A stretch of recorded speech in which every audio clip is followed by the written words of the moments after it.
ওরে বড় পীর আব্দুল কাদের জিলানী, আমি দীর্ঘ 17টা বছর মানুষের ভাষায় জিয়ের কাজ করেছি। আমার মেয়ের মুখের দিকে তাকায়, ওগো বড় পীর আব্দুল কাদের জিলানী, একদিন সন্ধ্যাবেলায় আমি বাড়িতে ফিরলাম। বাড়িতে ফেরার পর আমার মেয়েটা ডাক দিয়ে বলতেছে, আম্মা গো, আমার শরীরটা ভালো লাগে না, আমার শরীরটার ভিতরে যেন কেমন কেমন লাগে, আমার মাথাটা কেমন কেমন জানি ঘুরায়। ও গো মা, আমার হাত পাগুলো ছাড়িয়া দেয়, চক্ষু দুইটা উল্টিয়া যায়। আব্দুল কাদের জিলানী কিছুক্ষণের ভিতরে আমার মেয়েটা খেস্তে খেস্তে দুনিয়া থেকে বিদায় নিয়ে গেছে। ওরে আব্দুল কাদের জিলানী, যখন আমার মেয়েটা দুনিয়া থেকে বিদায় নিয়ে নিছে, আমি এত বড় একটা শট খাইলাম। আরে এই মেয়েটাই আমার সম্বল। 17টা বছর আমি এই মেয়েটার পিছনেই কত কষ্ট করেছি, কত কষ্ট করার পরেও কষ্ট মনে হয় নাই। ওগো আব্দুল কাদের জিলানী, এই মেয়েটার মুখের দিকে তাকায় আমি আমার কষ্টগুলো বলতাম। আজকের পর থেকে আর কষ্ট বলার কোনো সুযোগ নাই। আব্দুল কাদের জিলানী, আমার মেয়েটা 3 দিন হয়েছে মারা গেছে। কয়দিন? জোরে বলেন, কয়দিন? 3 দিন হয়েছে আমার মেয়েটা মারা গেছে। আব্দুল কাদের জিলানী গো, ইসলামে যদি এমন কোনো বিধান থাকতো, মৃত ব্যক্তির লাশ কবর খনন করে দেখা যাইত, আমি আমার মেয়ের লাশটা কবরের মাটি সরায় দেখতাম। কিন্তু ইসলামে এমন কোনো নিয়ম, যারা বলেন এমন কোনো নিয়ম, এমন কোনো নিয়ম নাই, যার ফলে আমি আমার মেয়েটাকে দেখতে পারি না। ওরে বড় পীর আব্দুল কাদের জিলানী, আমি আপনার কাছে আসলাম। এমন কি কোনো আমল আছে নাকি যে আমল করলে মৃত ব্যক্তিকে স্বপ্ন যোগে দেখা যায়? আব্দুল কাদের জিলানী রহমাতুল্লাহি আলাইহি ডাকতে বলে, মাগো, এমন একটা আমল আছে যে আমলটা যদি তুমি ঠিকঠাক মতো করতে পারো, আমার আল্লাহ তাআলা মৃত ব্যক্তিকে, তোমার মেয়েকে তোমার সাথে স্বপ্ন যুগে দেখা করাইয়া দিবে। বলে আমলটা কি? আমলটা কি? বলে আমলটা হলো সূরাতুত তাকাসুর, আলহাকুমুত তাকাসুর হাত্তা যুরতুমুল মাকাবির কাল্লা সাউফা তাআলামুন। এই সূরাতুত তাকাসুরটা যাও তুমি বাড়িতে যাইয়া আজকে থেকে বেশি বেশি তেলাওয়াত করবা। এবার মহিলা বাড়িতে চলে গেল। বাড়িতে যাওয়ার পর মহিলা সকাল সন্ধ্যা সূরাতুত তাকাসুরের আমল করে। রাতের বেলায় ঘুমানোর আগে এই মহিলা সূরাতুত তাকাসুরের আমল করতে করতে ঘুমায় গেছে। যখন ঘুমায় গেছে, ওই মহিলা রাতের বেলায় ঘুমের ঘরে স্বপ্ন দেখতেছে। বিশাল একটা অন্ধকারের ভিতরে মহিলা দাঁড়ায় রইছে। অন্ধকার, ডানে অন্ধকার, বামে অন্ধকার, সামনে অন্ধকার, পিছনে অন্ধকার, কোনো কিছু দেখা যায় না। এই যে এখন যদি কারেন্ট চলিয়া যায়, লাইট যদি বন্ধ হয়ে যায়, নিজের শরীর কিন্তু নিজে দেখতে পারবো? জোরে বলেন, পারবো? এবার মহিলা একটু নজর করে দেখি, সামনের দিকে একটা আলো দেখা যায়, আলো দেখা যায়। এই মহিলা কৌতূহল বশত সামনের দিকে গেছে, দেখি কিসের আলো দেখা যায়। যাইতে যাইতে যত সামনে যায় আলো তত বেশি দেখা যায়। এবার মহিলা যাইতে যাইতে যাইতে যাইতে এক পর্যায়ে মহিলার কানের ভিতরে আওয়াজ আসে, কান্নার আওয়াজ। কিসের আওয়াজ? সবাই বলেন কিসের আওয়াজ? কে যেন কান্না করতেছে। এবার মহিলা ওই সামনের দিকে যাইতে যাইতে যখন কান্নার আওয়াজ শুনছে, কৌতূহল বাইরা গেছে, কে কান্না করে, কে কান্না করে। মহিলা এবার আরেকটু সামনে গেছে, মহিলা দেখে বিশাল আগুন দেখা যায়। এবার মহিলা দৌড়ে যখন আর একটু সামনে গেল, কে যেন কান্না করতেছে, ওগো জনম দুঃখিনী মা, তুমি আমাকে বাঁচাও, আমি সুখে নাই, আমি আযাবের ভিতরে আছি, আমি কষ্টের ভিতরে আছি। এবার মহিলা লক্ষ্য করে দেখতে পারল একটা মানুষকে পায়ের ভিতরে আগুনের শিকল দিয়া জাহান্নামের আগুনের ভিতরে ঝুলায় রাখা হয়েছে।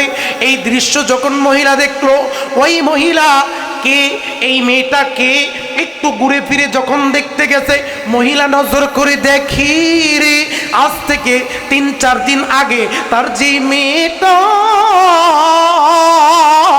দুনিয়া থেকে বিদায় নিয়েছে, ওই মেয়েটাকে ফেরেশতারা জাহান্নামের শিকল দিয়া পায়ের ভিতরে বাঁধিয়া জাহান্নামের আগুনের উপরে ঝুলায় রাখছে। সকলে আমার সাথে পড়েন, রব্বানা লাকাল হামদ হামদান কাসীরান তাইয়িবান মুবারাকান ফীহি ইয়া রাব্বি লাকাল হামদু কামা ইয়ানবাগি লিজালালি ওয়াজহিকা ওয়া আযীমি সুলতানিকা লাকাল হামদু বিল ঈমান লাকাল হামদু বিল ইসলাম লাকাল হামদু বিল কোরআন। আমরা প্রশংসা করলাম কার? জোরে বলতে হবে, প্রশংসা করলাম কার? সব সময় প্রশংসা করব কার? সকল ক্ষমতার মালিক কে? সকল ক্ষমতার উৎস কে? কেউ যেটা পারে না পারে কে? কেউ যেটা দেয় না দেয় কে? কেউ যেটা বুঝে না বুঝে কে? ওই আল্লাহকে ভালোবেসে আওয়াজ দিয়ে জবান খুলে পড়ি আলহামদুলিল্লাহ। ঈমানের পথে অবিচল থেকে আমার মরণ যেন হয়, ঈমানের পথে অবিচল থেকে আমার মরণ যেন হয়। তোমারই কাছে মিনতি আমার, তোমারই কাছে মিনতি আমার, মহামহিম দয়াময়। ঈমানের পথে অবিচল থেকে আমাদের মরণ যেন হয়। জোরে বলেন আমিন। ঈমানের পথে অবিচল থেকে আমাদের মরণ হোক, আমরা চাই কি চাই না? সবাই বলেন চাই কি চাই না? আমরা ঈমানদার হয়ে মরতে চাই না বেঈমান? কথা বলেন, ঈমানদার না বেঈমান? বেঈমান হয়ে যদি মরি, কবরে কি ফিডান বাদ যাবে? কথা বলেন, কবরে ফিডান বাদ যাবে? এমন ফিডান ফিডাইব, ফিডানের কারণে কাঁদবেন, কষ্ট পাবেন, কিন্তু কাউকে বলার বোঝানোর ভাষা সেদিন থাকবে। জোরে বলেন থাকবে। এজন্য আল্লাহ তাআলা যেন আমাদের প্রত্যেকের নামগুলো ঈমানদারের খাতায় উঠিয়ে দেয়। আমরা সকলে পড়ি আমিন। সম্মানিত বাবারা, ভাইয়েরা, পর্দার অন্তরালে অবস্থানগতা আমার শ্রদ্ধা সম্মানিতা মা ও বোনেরা, আমি আপনাদের সামনে যে আয়াতে কারিমা তেলাওয়াত করেছি, এই আয়াতের ভিতরে আল্লাহ সুবহানাহু ওয়া তাআলা বলেন, ইন্নামাল মুমিনুনাল্লাযীনা আমানু বিল্লাহ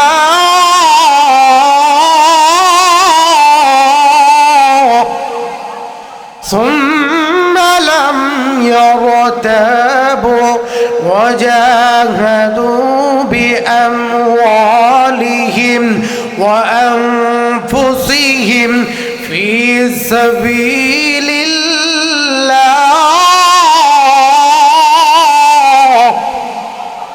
উলাইকা হুমুস সাদিকুন।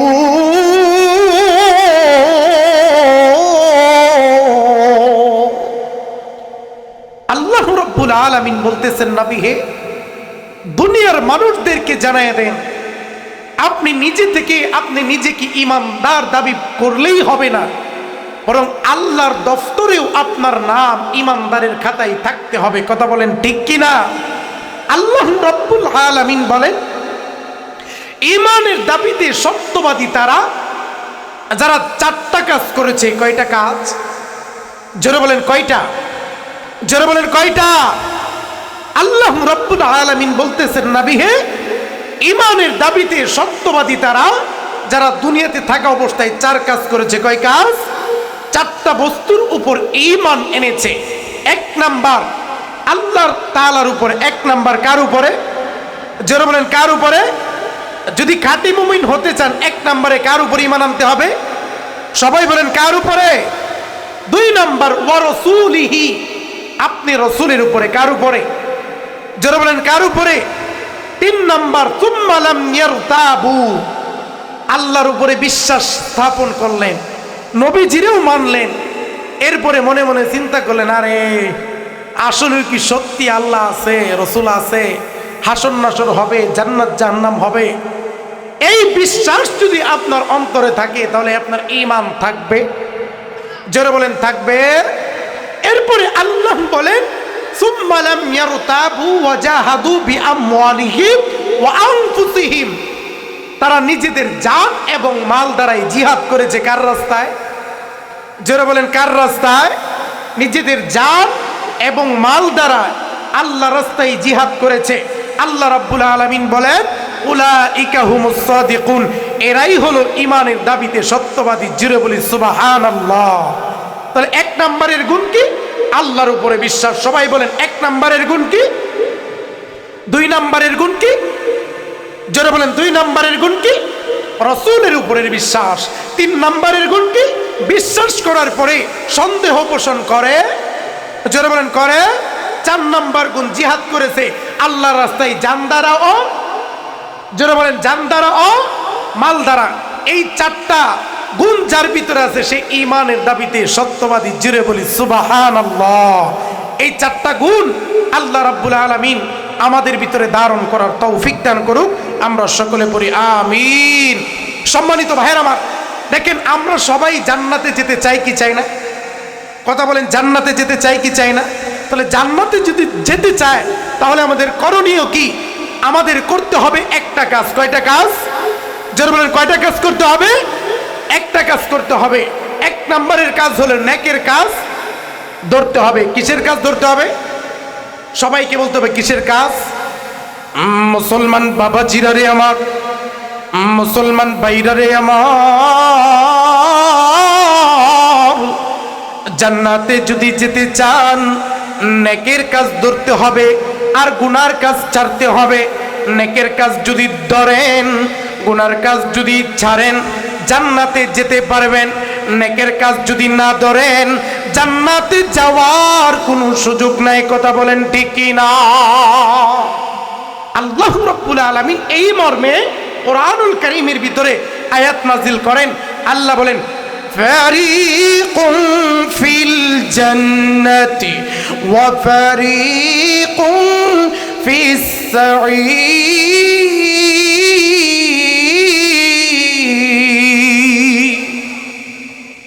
আল্লাহ রাব্বুল আলামিন বলেন, আপনি যদি জান্নাত পেতে চান, যদি জান্নাতে যদি যেতে চান, তাহলে আল্লাহ রাব্বুল আলামিন আপনাকে উন্মুক্ত করেছে। দুইটা রাস্তা আল্লাহ তাআলা আপনাকে আমাকে দিয়েছে। একটা রাস্তা জান্নাতের, আরেকটা রাস্তা, সবাই বলেন একটা রাস্তা জান্নাতের, আরেকটা কোন জায়গা? দুনিয়াতে দুই কাজ, একটা ভালো কাজ আর একটা মন্দ কাজ। একটা ভালো কাজ আরেকটা মন্দ কাজ। ভালো কাজ করলে মানুষ বলে লোকটা খুব ভালো, আর মন্দ কাজ করলে মানুষ বলে লোকটা খুব খারাপ। কথা বলেন ঠিক কিনা? আল্লাহ তাআলা রাস্তা রেখেছেন দুইটা, একটা জান্নাতের রাস্তা আর একটা জাহান্নামের রাস্তা। এবার ডিসিশন ইজ ইয়োর্স, আপনি কোন রাস্তাটা বাছবেন, জান্নাতের না জাহান্নামের? আল্লাহ তাআলা আপনাকে বিবেক দিয়েছে, আপনি জান্নাতেও যেতে পারেন, জাহান্নামের রাস্তাও বেছে নিতে পারেন। কথা বলেন ঠিক কিনা? এজন্য আমরা কোন রাস্তাটা বাছবো, জান্নাতের না জাহান্নামের? সবাই বলতে হবে জান্নাত না জাহান্নাম। আল্লাহ আমাদের নামগুলো জান্নাতের খাতায় উঠিয়ে দেন। সবাই বলেন আমিন। আল্লাহ তোমার জান্নাতে যাব, সবাই আমার সাথে বলেন আল্লাহ তোমার জান্নাতে যাব। নবীর সুন্নাহ মেনে নিয়ে, কোরআন হাদিস মেনে নিয়ে আমল করিব, আল্লাহ তোমার জান্নাতে যাব। জোরে আল্লাহ তোমার। আল্লাহ আমাদের প্রত্যেকের নামগুলো জান্নাতের খাতায় উঠায় দেখ, জোরে বলেন আমিন। মুসলমান ভাইরা রে আমার, আপনাদের মাঝে খুতবার ভিতরে একটা আয়াতে কারিমা তেলাওয়াত করেছি, খুতবার ভিতরে একটা হাদিসও তেলাওয়াত করেছি। এই হাদিসের ভিতরে আপনার আমার নবী, দয়ার নবী, বিশ্ব নবী, নবী রাহমাতাল লিল আলামিন বলেন খায়রুকুম মান তাআল্লামাল কুরআনা ওয়া আল্লামা। নবীজি বলেন আকাশের নিচে জমিনের উপরে সর্বোত্তম ওই ব্যক্তি, সবচেয়ে দামি ওই ব্যক্তি, যেই ব্যক্তি দুনিয়াতে কোরআন শিখে এবং শিখাই। জুড়ে বলি মারহাবা। তাহলে দুনিয়ার ভিতরে সবচেয়ে দামি ব্যক্তিকে, যে কোরআন শিখে এবং অন্যকে শিখায়। কথা বলেন ঠিক কিনা? কোরআন শিখনেওয়ালা ব্যক্তিদের দেখেন কত দাম, কত দাম আমার আল্লাহ তাআলা দিয়েছেন। বাবাজি মাদ্রাসার তলবে এলেন, যেই রাস্তা দিয়ে হেঁটে যায় ওই রাস্তার ভিতরে ফেরেশতারা তাদের নূরের পাড়গুলো বিছিয়ে দেয়। জুড়ে বলি সুবহানাল্লাহ। দেখেন হাফেজে কোরআনের কত দাম। নবীজি বলেন আপনার সন্তানটা যদি হাফেজ বানাইতে পারেন, কত দাম, কত দাম। আল্লাহ তাআলা হাফেজে কোরআনের কত দাম উল্লেখ করেছেন, নবীজি কত দামের কথা বলেছেন। ওগো বাবাজি, নবীজি বলেন আপনার সন্তানটা যদি হাফেজে কোরআন হয়ে যায়, যদি হাফেজে কোরআন বানাইতে পারেন, আমার আল্লাহ রাব্বুল আলামিন এই হাফেজে কোরআনের উসিলায় কাল হাসরের ময়দানে এমন 10 জন ব্যক্তি যাদের উপরে সিলগালি মারা হয়েছে, যাদেরকে জাহান্নামী বলে ঘোষণা করা হয়েছে, হাফেজে কোরআন এমন 10 জন ব্যক্তির নামে সুপারিশ করিয়া তাদেরকে জান্নাতের দিকে নিয়ে যেতে পারবে। জুড়ে বলি সুবহানাল্লাহ। এই জন্য সন্তানকে হাফেজে কোরআন বানাতে মন চায় কি চায় না? জোরে বলেন চাই কি চাই না? আল্লাহ তাআলা আমাদের প্রত্যেকের সন্তানকেই দ্বীনের জন্য কবুল করুক। জুড়ে বলি আমিন। সম্মানিত ভাইরা আমার, দেখেন যেহেতু মাদ্রাসার প্রোগ্রাম, সকালবেলায় এক আম্মা জান কিছু টাকা দিয়ে পাঠাইছে, তার সন্তানকে মাদ্রাসায় দিয়েছিল, সে 10 পারা পর্যন্ত পড়ে ফেলছে, কিন্তু সে মারা গেছে। আমরা সবাই দোয়া করি আল্লাহ তাআলা ওই মাকে, ওই বাবাকে যেন হাফেজে কোরআন, হক্কানে আলেমের মা বাবা হিসাবে কাল হাসরের ময়দানে ওঠাই। জুড়ে বলি আমিন। প্রিয় মা বোনেরা আমার, প্রিয় বাজারের আমার, আমি আপনাদের সামনে একটা ছোট্ট ঘটনা শেয়ার করব। আপনারা সকলেই বড় পীর আব্দুল কাদের জিলানী রাহমাতুল্লাহর নাম শুনছেন কি শুনেন নাই? কথা বলেন শুনছেন কি শুনেন নাই? বড় পীর আব্দুল কাদের জিলানী রাহমাতুল্লাহ আলাইহি তিনি কেমন ছিলেন? এই আব্দুল কাদের জিলানী রাহমাতুল্লাহি আলাইহি এমন একজন আল্লাহওয়ালা, তিনি জীবনে কোনোদিন মিথ্যা কথা বলে না, জীবনে কোনোদিন মিথ্যা কথা। কত বড় আল্লাহওয়ালা এই আব্দুল কাদের জিলানী রাহমাতুল্লাহি আলাইহি। একদিন রাস্তা দিয়ে হাইটে যাইতেছে, হাইটে যাওয়ার পরে রাস্তার ভিতরে ছিনতাইকারী ধরছে। আব্দুল কাদের জিলানী রাহমাতুল্লাহি আলাইহি যখন ছিনতাইকারী ধরছে, ছিনতাইকারীর কাজ কি করত? কি করে? কথা কন্যা দেই কি করে? ছিনতাই করে। ছিনতাইকারী যখন ধরছে, ধরার পরে এবার আব্দুল কাদের জিলানী কে দেয়, এই হুজুর মোল্লা কি আছে দেন। আব্দুল কাদের জিলানী রাহমাতুল্লাহ আলাইহি তিনি ডাকাতকে ডাক দিয়ে বলতেছে, বাজার আমার কাছে কিছু, সবাই বলেন আমার কাছে কিছু না। এবার আব্দুল কাদের জিলানী রাহমাতুল্লাহ আলাইহিকে ডাকাতদের দেখে মায়া লাগছে, জাগা মোল্লা মানুষ, বেতন কম, কথা কোন ঠিক কি না? আগেও কম ছিল, এখনো কম আছে, ইনশাল্লাহ সামনেও কম থাকবে। মোল্লারা বেতনের আশা করে না, মোল্লারা একটা আশা করে, তিনারা রাজি খুশি করে কারে? সবাই বলেন কাকে? আল্লাহকে রাজি খুশি করার জন্য তারা মাদ্রাসা মসজিদে পড়ে। এবার আব্দুল কাদের জিলানী রহমাতুল্লাহ দিকে মোল্লা মানুষ সাইরা দিছে। আব্দুল কাদের জিলানী রহমাতুল্লাহ কিছু দূর যাওয়ার পরে আগের যুগের বাবাদের দেখতাম বগলের নিচে পকেট আছিল। কথা কোন ঠিক কিনা? এইটা এখন আর পাওয়া যায় না। পাওয়া যায়? কেউ কি পাঞ্জাবি বানাইতে গেলে কয় যে বগলের নিচে একটা পকেট দিয়েন? আমরা ছোটবেলায় দেখছি বাবারা চাচারা যখন পাঞ্জাবি বানাইতো বগলের নিচে পকেট দিয়ে রাখতো। তো বগলের নিচে যখন পকেট দিয়ে রাখতো এই জায়গায় টাকা রাখতো যাতে ছিনতাইকারীরা টাকা খুঁজে না পায়। কতক্ষণ বাজারেরা ঠিক কিনা? এখন আব্দুল কাদের জিলানী রহমাতুল্লাহ বগলের নিচে একটা পকেট ছিল। এই পকেটের ভিতরে তিনি হাত দিয়ে দেখে, কিরে আমার পকেটে দেখে একটা দিনার দেখা যায়। আব্দুল কাদের জিলানী রহমাতুল্লাহি আলাইহি, আরে বাবাজি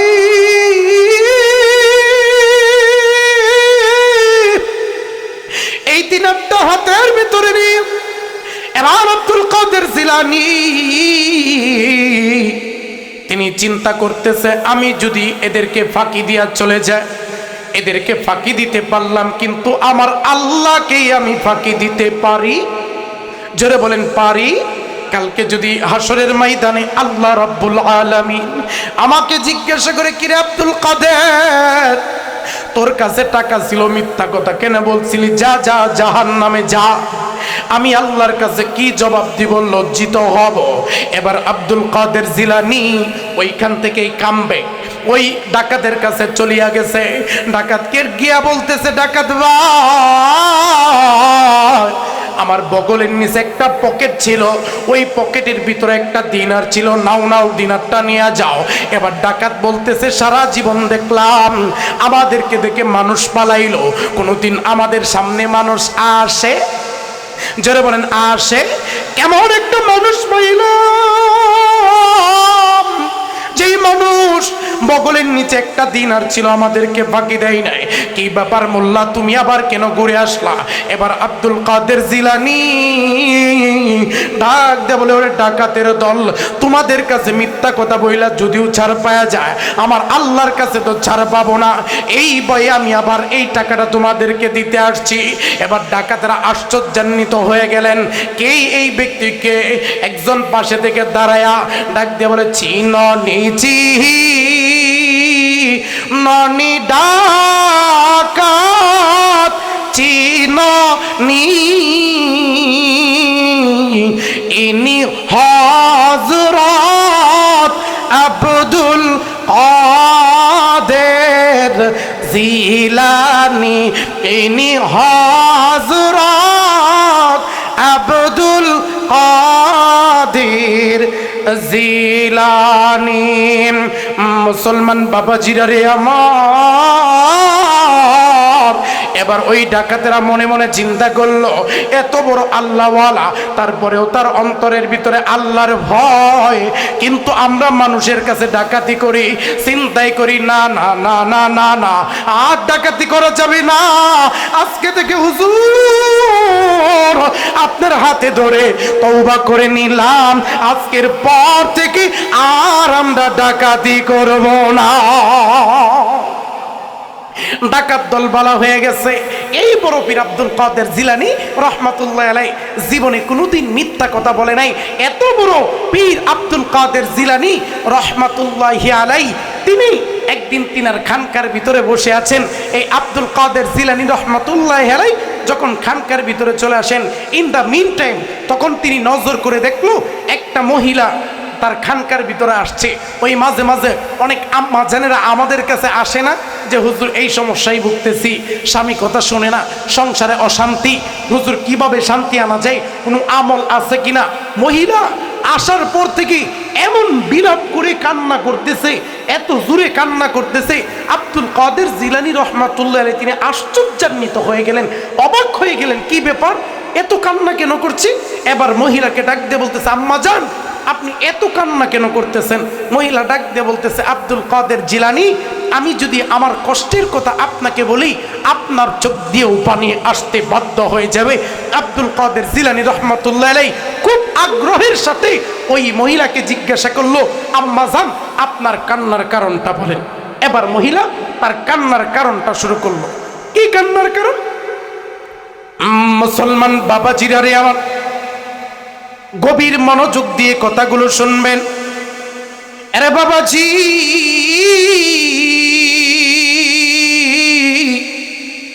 মহিলা ডাক দিয়া বলে, বড় পীর আব্দুল কাদের জিলানী, বড় পীর আব্দুল কাদের জিলানী,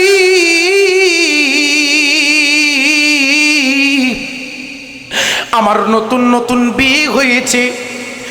বিয়ে হওয়ার পরে কিছুদিন যখন অতিবাহিত হলো, অতিবাহিত হওয়ার পর আমার গর্ভের ভিতরে একটা সন্তান আসলো।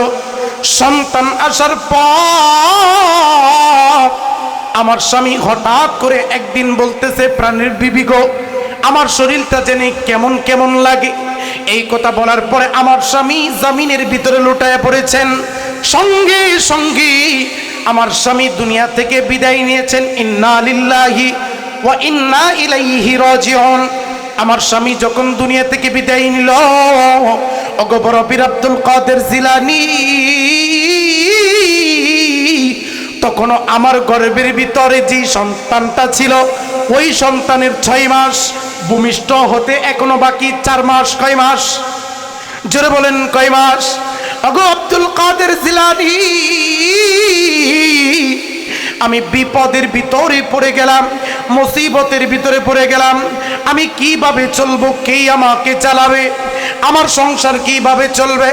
আব্দুল কাদের জিলানী, এমন অবস্থায় আমার যখন 6 মাস হয়ে গেছে, আমি কোনো দিকে নজর করি নাই, কোনো কিছুর তাওয়াক্কা করি নাই। একটা বাড়িতে আমি জিয়ের কাজ নিছি, বুয়ার কাজ নিছি, নিয়া বাড়িতে কাজ করতেছি। এমনি করিয়া যখন 10টা মাস হইয়া গেল, 10 মাস হইয়া যাওয়ার পর আমার একটা ফুটফুটে মেয়ে সন্তান দুনিয়াতে আসলো। মেয়ে সন্তানটা দুনিয়াতে আসার পর এই মেয়ে সন্তানটাকে আমি মাথার গাম পায়ে ফেলাইয়া অনেক কষ্ট করিয়া মেয়েটাকে আমি মানুষ করতে শুরু করলাম। ওগো আব্দুল কাদের জিলানী,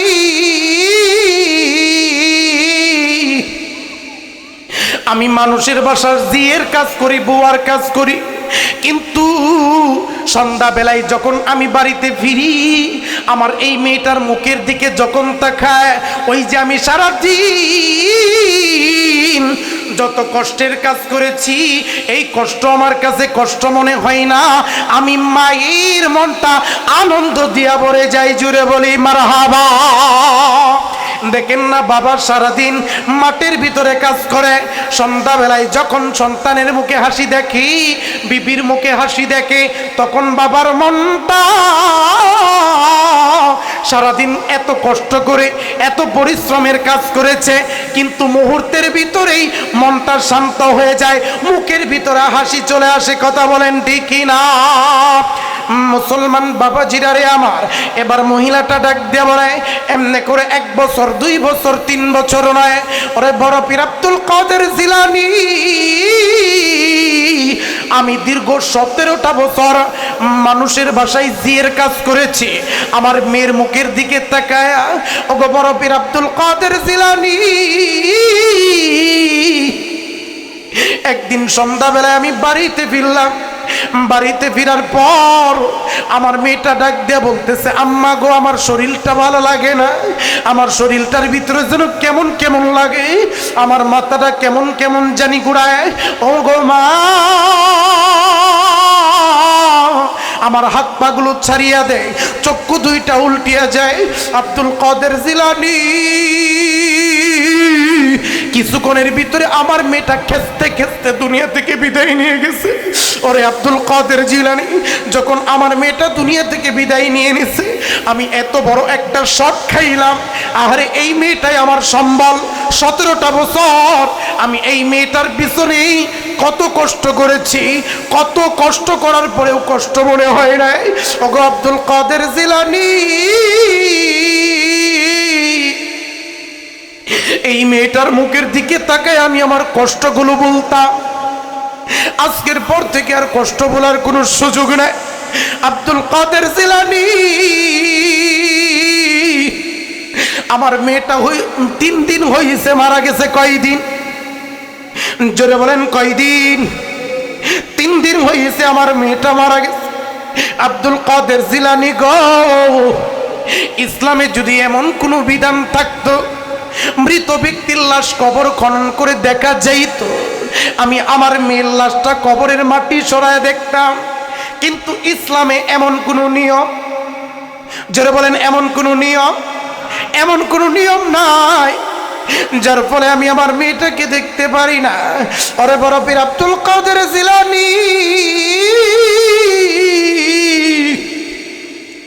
আমি আপনার কাছে আসলাম, এমন কি কোনো আমল আছে নাকি যে আমল করলে মৃত ব্যক্তিকে স্বপ্ন যোগে দেখা যায়? আব্দুল কাদের জিলানী রহমাতুল্লাহি আলাইহি ডাকতে বলে, মাগো এমন একটা আমল আছে যে আমলটা যদি তুমি ঠিকঠাক মতো করতে পারো, আমার আল্লাহ তাআলা মৃত ব্যক্তিকে, তোমার মেয়েকে তোমার সাথে স্বপ্ন যুগে দেখা করাইয়া দিবে। বলে আমলটা কি? আমলটা কি? বলে আমলটা হলো সূরাতুত তাকাসুর, আলহাকুমুত তাকাসুর হাত্তা যুরতুমুল মাকাবির কাল্লা সাউফা তাআলামুন। এই সূরাতুত তাকাসুরটা যাও তুমি বাড়িতে যাইয়া আজকে থেকে বেশি বেশি তেলাওয়াত করবা। এবার মহিলা বাড়িতে চলে গেল। বাড়িতে যাওয়ার পর মহিলা সকাল সন্ধ্যা সূরাতুত তাকাসুরের আমল করে। রাতের বেলায় ঘুমানোর আগে এই মহিলা সূরাতুত তাকাসুরের আমল করতে করতে ঘুমায় গেছে। যখন ঘুমায় গেছে ওই মহিলা রাতের বেলায় ঘুমের ঘরে স্বপ্ন দেখতেছে, বিশাল একটা অন্ধকারের ভিতরে মহিলা দাঁড়ায় রইছে। অন্ধকার, ডানে অন্ধকার, বামে অন্ধকার, সামনে অন্ধকার, পিছনে অন্ধকার, কোনো কিছু দেখা যায় না। এই যে এখন যদি কারেন্ট চলিয়া যায়, লাইট যদি বন্ধ হয়ে যায়, নিজের শরীর কিন্তু নিজে দেখতে পারবো? জোরে বলেন পারবো? এবার মহিলা একটু নজর করে দেখি, সামনের দিকে একটা আলো দেখা যায়, আলো দেখা যায়। এই মহিলা কৌতূহল বশত সামনের দিকে গেছে, দেখি কিসের আলো দেখা যায়।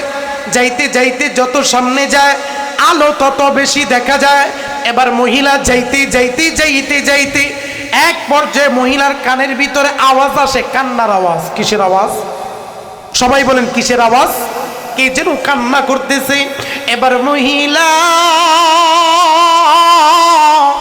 ওই সামনের দিকে যাইতে যাইতে যখন কান্নার আওয়াজ শুনছে, কৌতূহল বাইরা গেছে, কে কান্না করে, কে কান্না করে।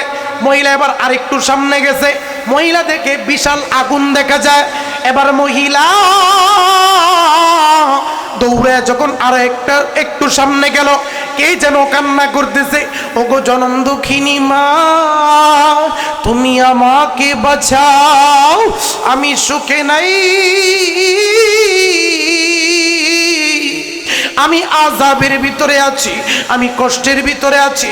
এবার মহিলা লক্ষ্য করে দেখতে পারল একটা মানুষকে পায়ের ভিতরে আগুনের শিকল দিয়া জাহান্নামের আগুনের ভিতরে ঝুলায় রাখা হয়েছে। এই দৃশ্য যখন মহিলা দেখলো, ওই মহিলা কে, এই মেয়েটা কে, একটু ঘুরে ফিরে যখন দেখতে গেছে, মহিলা নজর করে দেখি রে, আজ থেকে 3-4 দিন আগে তার যে মেয়েটা দুনিয়া থেকে বিদায় নিয়েছে, ওই মেয়েটাকে ফেরেশতারা জাহান্নামের শিকল দিয়া পায়ের ভিতরে বাঁধিয়া জাহান্নামের আগুনের উপরে ঝুলায় রাখছে। এই স্বপ্ন যখন দেখছে, মহিলার আর কি ঘুম থাকতে পারে? কথা বলেন, ঘুম থাকতে পারে? মহিলার ঘুম ভাঙ্গা গেছে। বাজানেরা রে আমার, মহিলার যখন ঘুম ভাঙ্গা গেছে, কান্না আগের চেয়ে বাড়ছে না কমছে? কথা বলেন, বাড়ছে না কমছে? মহিলার কান্না আরো 3 গুণ বেড়ে গেছে। আহারে কি স্বপ্ন দেখলাম, কি স্বপ্ন আমি দেখলাম। এই মহিলা আর সারা রাত ঘুমাইতে পারে নাই। সকাল যখন হইয়া গেল, দৌড়াইয়া আব্দুল কাদের জিলানির কাছে যাইয়া বলে, ওগো বড় পীর আব্দুল কাদের জিলানি, আগে যদি জানতাম আমার মেয়েকে জাহান্নামের আগুনে জ্বালানো হয়, পুরানো হয়, কোনদিন স্বপ্নে যুগী মেয়েকে দেখতে চাইতাম না। ও আব্দুল কাদের জিলানি, আমি দেখেছি আমার মেয়েটাকে জাহান্নামের আগুনে জ্বালানো হয়। আব্দুল কাদের জিলানি এবার ডাক দিয়ে বলে, আম্মা জান, কয়েকটা প্রশ্ন করব, প্রশ্নগুলোর উত্তর দিবেন। বলে, প্রশ্ন করেন। বলে, এক নাম্বারের প্রশ্ন, তোমার মেয়েটা কি দুনিয়াতে নামাজ পড়তো কিনা? বলে, এক নাম্বারের কাজ নামাজ পড়তো না। নামাজ পড়তো? জোরে বলেন, নামাজ পড়তো। দুই নাম্বার, তোমার মেয়েটা দুনিয়াতে রোজা রাখতো কিনা?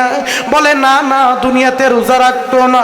তিন নাম্বারের কাজ, তোমার মেয়েটা কি দুনিয়াতে পর্দা করেছিল কিনা? বলে, না না, মেয়ে দুনিয়াতে পর্দা করে নাই। চার নাম্বারের কাজ হলো, তোমার মেয়েটা দুনিয়াতে কোরআন পড়ছিল কিনা? বলে, না না, পড়ে নাই। বলে, মাগো, ও আমার আম্মা জান, তুমি তো নিজের হাতে ধরে তোমার মেয়েটারে জাহান্নামে ফালাইছো, কথা কোন ঠিক কিনা? আল্লাহ রাব্বুল আলামিন কোরআনুল কারীমের ভিতরে বলেন, ইয়া আইয়ুহাল্লাযীনা আমানু কু আনফুসাকুম ওয়া আহলিকুম নারাম। আল্লাহ বলেন, হে ঈমানদারেরা, তোমরা নিজেরা জাহান্নামের আগুন থেকে বাঁচো, তোমার পরিবার পরিজনকে জাহান্নামের আগুন থেকে বাঁচাও। কথা বলেন ঠিক কিনা? এজন্য প্রিয় বাজানেরা রে,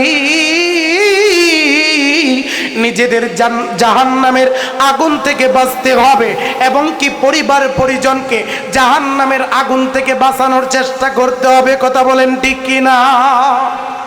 অনেক হাজি সাহেব, অনেক আম্মাজান এমন আছে, নিজে নামাজ পড়ে, সন্তানকে নামাজের কথা কয়। কথা বলেন, কয়। অনেক আম্মা আছে, দাদা দাদি আছে, অনেক এমন ফ্যামিলির লোক আছে, নিজে আল্লাহওয়ালা কিন্তু সন্তানকে দেখলে মনে হয় শয়তানওয়ালা। কথা কোন ঠিক কিনা? অনেক মা আছে, নিজে যখন রাস্তা দিয়ে বের হয় তখন পর্দা করে, মাগার মাইয়ারে পর্দা করায়, মেয়েকে পর্দা করায় না। অনেক দাদি এমন আছে, নিজে পর্দা করে, নাতিরে পর্দার কথা কয়। আমি বলি, যারা বৃদ্ধ, যারা ডেট পেয়ে, যাদের বয়স বাইরে গেছে, তারা পর্দা না করলেও অসুবিধা নাই, কিন্তু 14-15 বছরের 16 বছরের যেই মেয়ে, তার পর্দা করা জরুরি। কথা কোন ঠিক কিনা? প্রিয় ভাইয়েরা আমার, এবার ওই আব্দুল কাদের জিলানী রহমাতুল্লাহি আলাইহি ডাক দিয়া বলে, মাগো, ও আম্মা জান, আপনি তো আপনার মেয়েটাকে নিজের হাতে ধরে জাহান্নামের আগুনের ভিতরে ফেলাইছেন। মাগো, এখন তো মেয়ার জাহান্নামের আগুন থেকে বাঁচবে না। এবার আপনাকে বলি, আপনি কি করে জাহান্নাম থেকে বাঁচবেন তার তালিম নেন। নামাজ পড়েন, রোজা করেন, বাড়িতে যান, পর্দা করেন, কোরআন পড়েন, যান যান, আপনি জান্নাতি হয়ে যাবেন। মহিলা কাঁদতে কাঁদতে বাড়িতে চলে গেছে। বাবাজি, ও গুলমাইসের বাবাজিরা, এবার আব্দুল কাদের জিলানী রাতের বেলায় যখন ঘুমাইছে, ঘুমানোর পর আব্দুল কাদের জিলানী রাতের বেলায় স্বপ্ন দেখতেছে। ওই আব্দুল কাদের জিলানী জান্নাতের ভিতরে ঘোরাফেরা করতেছে। এমতো অবস্থায় তিনি নজর করে দেখে, একটা মেয়েকে জান্নাতের ভিতরে দেখা যায়। জোরে জোরে বলি মারহাবা। এবার আব্দুল কাদের জিলানী ওই মেয়েকে দেখে বলে, কি ব্যাপার, তুমি কে? বলে, কেন আমাকে চিনতে পারেন নাই? বলে, না না, কেমনে করিয়া চিনব? বলে, চিনবেন, পরিচয় দিলেই চিনবেন। গত রাত্রে আমার মা আপনার কাছে গিয়েছিল, মার কাছে আপনি আমার ব্যাপারে, স্বপ্নের ব্যাপারে মা জানতে চেয়েছিল। আমার মা আপনার কাছে গিয়েছিল। এবার আব্দুল কাদের জিলানী রহমাতুল্লাহ আলাইহি কনফিউজের ভিতরে পড়ে গেছে, কি রে ওই মহিলা কি আমার লগে মিথ্যা কথা কইল? একটা কনফিউজ আছে না, মহিলা কইছে জাহান্নামে, দেখছে আমি তো জান্নাতে। এবার মহিলাটা, ওই মেয়েটা আব্দুল কাদের জিলানী রহমাতুল্লাহ আলাইহিকে যখন দেখছে, তাদের দুইজনের সাক্ষাৎ যখন হয়ে গেছে, এবার আব্দুল কাদের জিলানী রহমাতুল্লাহি আলাইহি ডাক দিয়ে বলে, কিছুই তো বুঝতে পারলাম না, তোমার আম্মা কি ভুল বলছে না আমি ভুল দেখতেছি, আমি স্বপ্নে ভুল দেখতেছি? এবার বলে, বড় পীর আব্দুল কাদের জিলানী, আমার মা আপনার সাথে ভুল বলে নাই, আবার যখন আপনি আমাকে দেখতেছেন তখনও ভুল দেখতেছেন না। জুড়ে বলি সুবহানাল্লাহ। তাহলে কি ব্যাপার, কি ব্যাপার? তুমি না জাহান্নামে ছিলা, জান্নাতে কেমনে করে আইলা? বলে, আমার খুশনসিব। বলে, কি খুশনসিব? আব্দুল কাদের জিলানী বলে, আমার খুশনসিব হলো আমাকে যেই গুরুস্থানের ভিতরে মাটি দিছিল, আমরা সবাই মরে যাব, আর আমাদের গুরুস্থানের ভিতরে মাটি দিবে। কথা বলেন ঠিক কিনা? গুরুস্থানের একটু মাটি বাইনা করে রাখরি, গোরস্থানে একটু মাটি বাইনা করে রাখ, আতর গোলাপ সুরমা চন্দন কাফন নামের দেহ বন্ধন আলমারিতে রাখরে তুলে, একটি কোরআন পাখরি এখনই তোর আসতে পারে চলে যাওয়ার ডাক। ডাক আসতে পারে কি পারে না? সবাই বলেন পারে কি পারে না? চলেন চলে যাই মহিলার দিকে। এবার মহিলা ডাকতে বলে, আপনিও ভুল দেখেন নাই, আমার আম্মাও ভুল দেখে নাই। তাহলে কারণ কি? কারণ কি? বলে, আমাকে যেই গুরুস্থানে মাটি দিয়েছিল ওই গুরুস্থানে একজন হাফেজে কোরআনের মায়ের কবর ছিল। কার কবর? হাফেজে কোরআন। কার মা? হাফেজে কোরআনের মা। ওই হাফেজে কোরআনের মার কবর আমাকে যেই গুরুস্থানে মাটি দিছিল ওই গুরুস্থানের ভিতরে ছিল। ওই হাফেজে কোরআন প্রতিদিন সকালবেলায় কবরের পাশে এসে দোয়া করতো, রব্বির হামহুমা। সকলে আমার সাথে বলেন, রব্বির হামহুমা কামা রব্বায়ানি সগীরা। প্রতিদিন ওই হাফেজে কোরআন কবরের পাশে দাঁড়ায়া তার মায়ের জন্য দোয়া করত। শুধু তার মায়ের জন্য না, ওই কবরের ভিতরে, ওই গুরুস্থানের ভিতরে যতগুলো কবর ছিল সমস্ত মাইয়েতের জন্য দোয়া করত। ওগো বড় পীর আব্দুল কাদের জিলানী, আমার কি খুশনসিব, আমার কি ভাগ্য, আমার কি কপাল। আল্লাহ রাব্বুল আলামিন একদিন, দুই দিন, তিন দিন এমনি করিয়া যখন কিছুদিন চলে গেল, ওই সন্তান যখন দোয়া করতেছে, আল্লাহ রাব্বুল আলামিন ওই সন্তানের দোয়াটা কবুল করে নিয়েছে। জুড়ে বলি সুবহানাল্লাহ। দোয়াটা যখন কবুল হয়ে গেল, দোয়া কবুল হয়ে যাওয়ার পর ওই গুরুস্থানের ভিতরে যত কবর ছিল, যত কবর ছিল সমস্ত কবর কি আল্লাহ রাব্বুল আলামিন জান্নাতের বাগান বানায়া দিছে। বড় পীর আব্দুল কাদের জিলানী, আমার খুশনসিব, আমার কপাল ভালো, ওই গুরুস্থানের ভিতরে আমারও কবর ছিল। এজন্য আল্লাহ রাব্বুল আলামিন আমার উপর দয়া দেখায়া ওই হাফেজে কোরআনের দোয়ার বদলতে আমার কবরটাকেও জান্নাতের বাগান বানায়া দিছে। এজন্য প্রিয় বাজানেরা, হাফেজে কোরআনদের সাথে সম্পর্ক লাগানোর দরকার আছে না নাই? সবাই বলেন আছে না নাই? সন্তান হাফেজ হোক আমরা চাই কি চাই না? সন্তান আলেম হোক চাই কি চাই না? আমি বললে সন্তান গিয়া কবরের পাশে দোয়া করবে আমরা চাই কি চাই না? ওই যে বলেছিলাম নবী আলাইহিস সালাতু ওয়াস সালাম ডাক দিয়ে বলে, দুনিয়ার মানুষেরা হাফেজে কোরআনকে যেই মহব্বত করবে, নবীজি হাদিসের ভিতরে বলেন, মান তাশাব্বাহা বিকওমিন ফাহুয়া মিনহুম। যার সাথে যার মহব্বত তার সাথে তার, জোরে বলেন, যার সাথে যার মহব্বত তার সাথে তার। যদি আপনি আলেম উলামায়ে কেরামকে মহব্বত করেন, ওগো বাবাজি, আপনার হাসর নাসর হবে আলেম উলামায়ে কেরামের সাথে। আর যদি আপনি মেসিকে মহব্বত করেন, আর যদি আপনি নেইমারকে মহব্বত করেন, কার সাথে হবে? কার সাথে? মেসি মুসলমান না ইহুদি? কথা কয় না রে, মুসলমান না ইহুদি? তাহলে মেসির সাথে মহব্বত থাকলে কাটিংটা যদি মেসির মতো দেন, মেসির মতো যদি চলেন, হাসর নাসর হবে মেসির সাথে, ফিডান কিন্তু মাটিতে পড়বে। যারা বলেন পড়বে। আমরা মরার পরে পিডান খাইতে চাই? আমাদের মহব্বত থাকবে, আমাদের সম্পর্ক থাকবে মাদ্রাসার সাথে, মসজিদের সাথে, আলেমদের সাথে। কথা বলেন ঠিক কিনা? এজন্য সম্মানিত ভাইয়েরা আমার, যদি কোনো সন্তান হাফেজ হয়ে যায়, ওই হাফেজে কোরআন 10 জন মানুষকে নিয়ে, এমন 10 জন মানুষ, যেই 10 জন মানুষের উপরে জাহান্নাম ওয়াজিব হয়ে যায়, জাহান্নামের সিলগালা তাদের উপরে মারা হয়ে যায়, এমন 10 জন ব্যক্তিকে নিয়ে হাফেজে কোরআন মরার পরে জান্নাতের দিকে রওনা হয়ে যাবে। এজন্য হাফেজে কোরআনের সাথে যদি মহব্বত থাকে, হাফেজে কোরআন কইব উনি আমার দাদা ছিল, উনি আমার চাচা ছিল, উনি আমাকে মহব্বত করত, মাদ্রাসায় পড়তাম, আমাদেরকে খাওয়াইছে, মাদ্রাসায় পড়তাম, আমাদেরকে মহব্বত করছে। ও গো মাওলা, আমাদের মহব্বত করার কারণে তুমি তাদেরকে মাফ করিয়া দাও। সম্মানিত ভাইয়েরা আমার, এজন্য মাদ্রাসার সাথে মহব্বত থাকার দরকার আছে না নাই? কথা বলেন আছে না নাই? প্রথমে বলেছিলাম আল্লাহ বলেছেন কাটে মুমিন তারা যারা আল্লাহ রাস্তায় জানও দেয়। যারা বলেন জানও দেয়। এক শ্রেণীর লোক চিন্তা করে জান দিতে রাজি আছি, মাল দিতে, কথা কোন মাল দিতে, যত ওয়াজ করার ওয়াজ করেন, কাইন্দা রাইন্দা লাইমু মাগার জান দিতে রাজি আছি, মাল দিতে। আল্লাহ কি বলেন? ইন্নাল্লাহা আশতারা মিনাল মুমিনিনা আনফুসাহুম ওয়া আমওয়ালাহুম বিআন্না লাহুমুল জান্নাহ।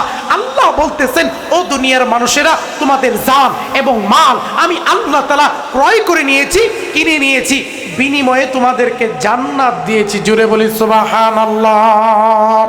এজন্য প্রিয় বাজানেরা, কেউ উঠাউঠি করবেন না। আপনারা গুলমাইতের মানুষ অত্যন্ত ভদ্র, অত্যন্ত সভ্য। আপনাদের মতো ভালো মানুষ আমি আর কোনো জায়গায় যা পাই নাই। এখন যদি আপনারা উঠা বসা করেন, তাহলে কিন্তু ওই যে আমি 5 জায়গায় গিয়ে আপনাদের কথা গতবারের পর থেকে প্রশংসা করছি। গুলমাইতের মানুষ ভালো, এদের ধন আছে, দিতেও সমস্যা নাই, মনও আছে। কথা কোন ঠিক কিনা? এরা আল্লাহর রাস্তায় দিতে কোনো কৃপণতা করে না। এজন্য প্রিয় ভাইয়েরা আমার, আপনাদের মাঝে একজন ভাইকে দেখতে চায়, হুজুর আমার টাকা দিয়া মাদ্রাসার ছাত্ররা দীর্ঘ 2-3 মাস চলবে, হুজুর আমি এমন একটা ব্যবস্থা করে দিতে চাই। কোনো আল্লাহর বান্দা কি আছেন নাকি এই মাদ্রাসাকে